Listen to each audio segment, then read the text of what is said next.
Қайырлы күн, құрметті ұстаздар. Бүгін мен сіздерге өзімнің пайдаланып жүрген суреттің артындағы фонды өшіретін немесе ауыстыратын сайтты көрсетемін. Мен осы Removie сайтын пайдаланамын. Яғни ашылғаннан кейін осы Removie деп жазсаңыздар ашылады. Содан кейін тіркеліп алсаңыздар болады, немесе тіркелмей-ақ та осылай жұмыс жасай береді. Фонды керек суретті жүктеймін. Мен мысалы қазір мына суретті жүктейін, артында фонымен.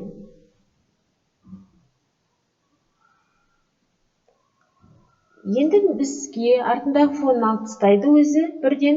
Осы жерден тек қана фонсыз суретті жүктеп алуға болады. Немесе мына жерден қарау режимін басып, сізге керекті фонды таңдауыңызға болады. Артында мысалы мынандай суретмен фонымен сурет шығатын неке әдемі бірнеше түрлері де бар басқада. Мысалы мынандай өзіңізге қажетін таңдай аласыз.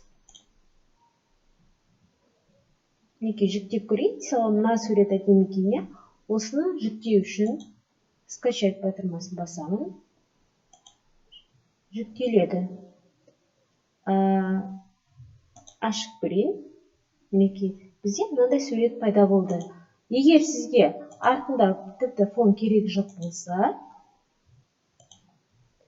онда бірден осы жерден жүктеп ала бересіздер. Мінекей суретсіз, фонсыз сурет пайда болды. Мен осы сайтты қолданамын үнемі суреттің артындағы фонды алу үшін. Сіздерге де кеңес беремін. Егер менің каналым сіздерге пайдалы болса, тіркеліп алыңыздар. Рахмет тыңдағандарыңызға.